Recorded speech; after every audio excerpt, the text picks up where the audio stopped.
Good evening, students. You're studying Maths with Mr. Sa again. In this video, by looking at a background, we will be studying a little bit about square roots and how we can find square roots. So when we find square roots, there are two ways on how to do it. The first method is prime factorization. What this means is we will keep dividing the numbers by a prime number until we come to a final answer. And the second method is long division method. So today I'll be doing two questions of each type. Alright, let's start with question number 1. We have square root of 1296. So let's use prime factorization method to find the square root of 1296. What it means is we keep dividing this number by a prime number. Okay, so since we know it ends with an even number and the first prime number is 2, this number can definitely be divided by 2. So let's go ahead and divide by 2. 1296 divided by 2 would give us 648. Okay guys, so what did we do here? We took 1296 and divided it by 2, which is a prime number. Now again, 648 is an even number because it ends with 8. So what we'll be doing is we'll again keep dividing this by 2. 648 divided by 2 would give us 324. Now again it ends with even number. We divide this by 2. 324 divided by 2 would give us 162. Alright guys, so we have 162 now. Again it's an even number because it ends with 2, and then we can divide by 2 once more. 162 divided by 2 would give us 81. Alright, now we know that 1, it ends with 1 and 1 is not an even number, so we cannot divide it by 2 anymore. But we know that 81 is 9 multiplied by 9, right guys? So we know that 81 is equal to 9 times 9. Now 9 is not a prime number, so we cannot divide by 9, but we know that 3 is a factor of 9, right guys? We know that 3 is a factor of 9 and 3 is a prime number, therefore we can divide 81 by 3. Alright guys, so let's go ahead and divide 81 by 3. We know that 81 divided by 3 would give us 27. And again, 27, what we can do is we know 27 can be divided by 3. We go ahead and divide 27 by 3. 27 divided by 3 would give us 9. And again, 9 can be divided by 3. 9 divided by 3 gives us 3. And then 3 can be divided by 3 once more, and the final answer we have is 1. So what we need is our final result, we should aim for 1. So what we need is the final answer should be 1. Now once we have got this answer, now what we do is we circle them. Since we are talking about square root, that means in front of this radical sign we have a 2 number, right guys? So that means 2 units make 1 term. So these 2 make 1 2. These 2 make 1 2. These 2 make 1 3. And these 2 make 1 3. Okay guys, so 2 numbers makes 1 term. So now what we do is we take all of these numbers. So we have this 2, this 2, this 3, and this 3. What we do now is we take all of these numbers and then we multiply them. So what do we have? We have 2 multiplied by 2 multiplied by 3 multiplied by 3, which is equal to 2 times 2 gives us 4, 4 times 3 gives us 12, and then 12 multiplied by 3 gives us 36. Therefore, square root of 1296 would be equal to 36. Okay guys, now let's do one more question using prime factorization. So we have 4096. Again guys, easy way, if it ends with an even number, we can definitely divide by 2. Dividing by 2, we have 2, 0, 4, 8. Again, divide this by 2, we have 1, 0, 2, 4. Divided by 2, we have 512. Divided by 2, we have 256. And then we have 128. Keeps on going guys, because if you take a look at this, it keeps ending with even numbers. So if it keeps ending with even numbers, then means we can keep dividing it by 2. Then we have 64, 2 again, 32, 2 again, 16, 2, 8, 2, 4, 2, 2, and then 2, 1. So again guys, the final answer we want is, it should be 1. Okay guys, so now what do we have here?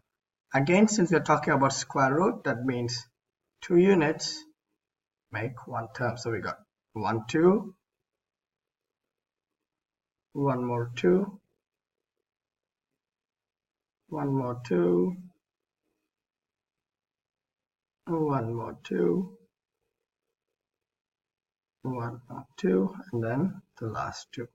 Okay, so if you take a look at this, we have 1, 2, 3, 4, 5, 6, right guys?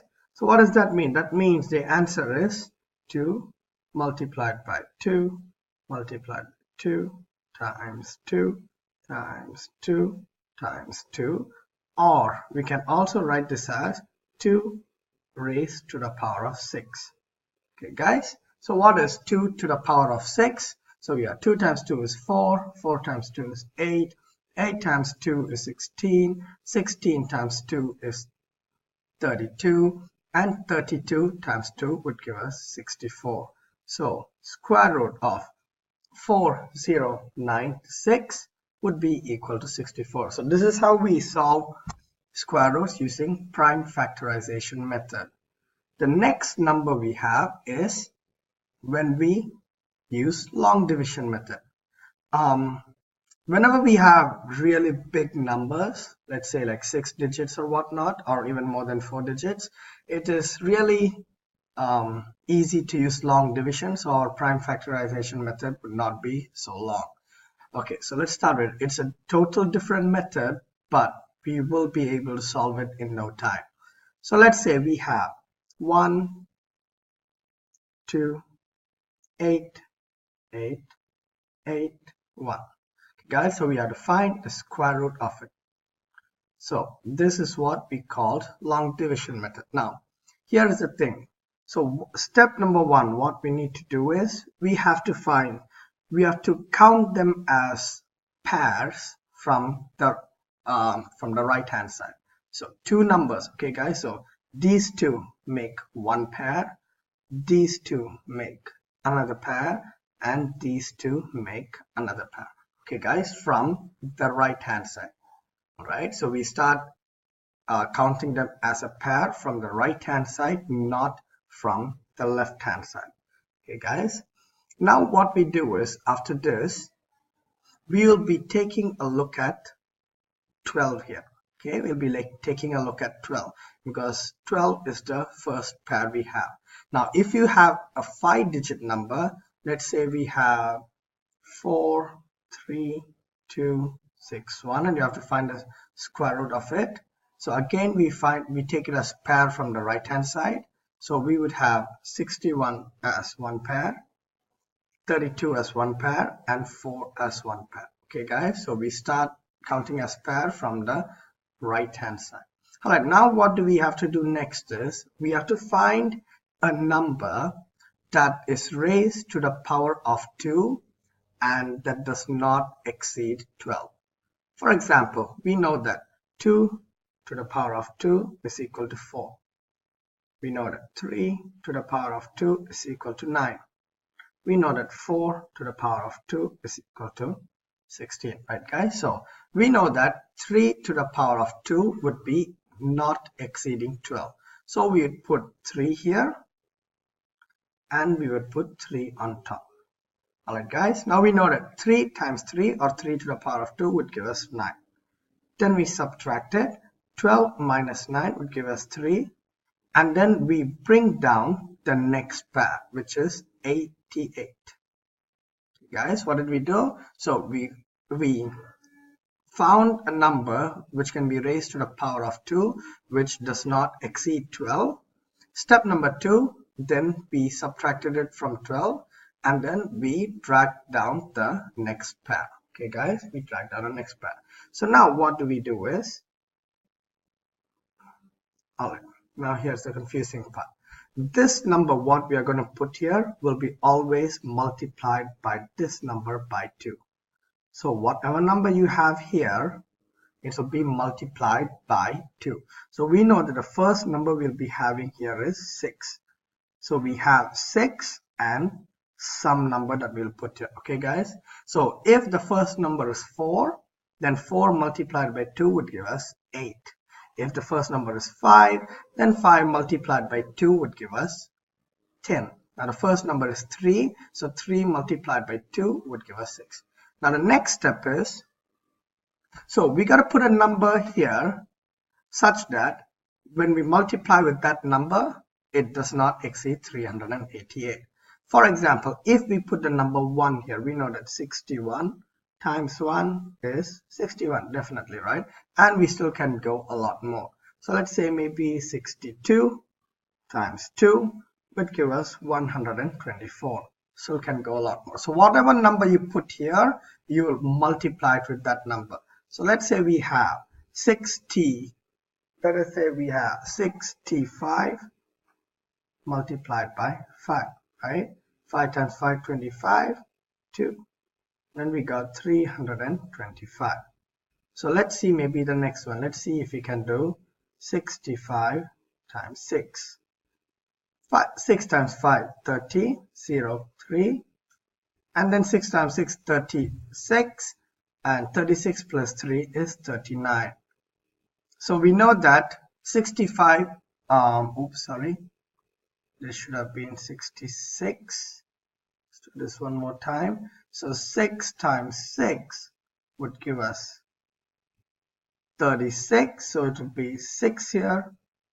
And so it would be 396. So what do we know here? We know that 65 times 5 should be the number because 66 times 6 would be more than 388. Okay guys. So what we do now is we put 5 here. And then we put 5 here. Okay, and we know that 65 times 5 would give us 325. Then again we subtract. 8 times 5 gives us 3, and 8 times 2 gives us 8 minus 2 gives us 6. Alright, what do we do next is we bring down the next pair. So 81 would totally be brought down. Okay guys, now we have one more left. Again, what do we do here is we take this number and then we multiply by 2. So 35 multiplied by 2 is 70. 70, and then we have a dash number here. Okay guys, 70, and we have a dash number here. So whatever number you put here, we have to multiply by this number. So if you put 1 here, 701 multiplied by 1 would be 701. Of course, we have a lot more.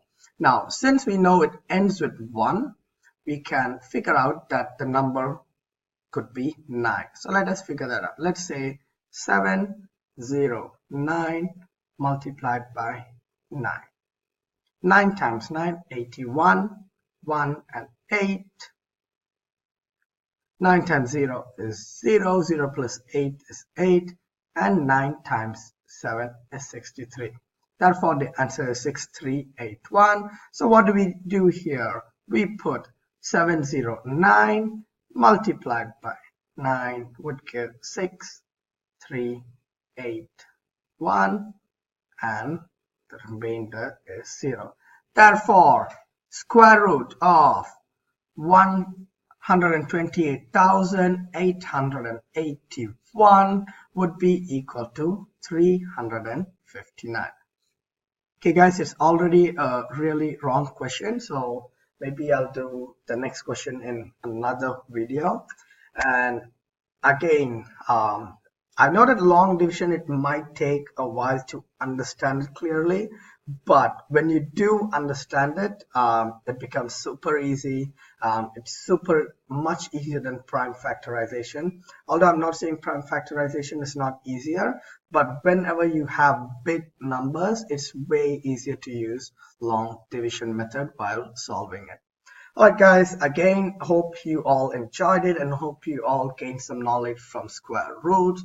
On an upcoming video, I'll also be talking a little bit about the rules of square roots and whatnot, so you would straight away know what number you should put where. That makes it even more easier to solve square roots. Right guys, hope you guys have an amazing morning, afternoon, or evening, wherever you are watching from. And it is Mr. Sa signing out. Until next time, see you guys.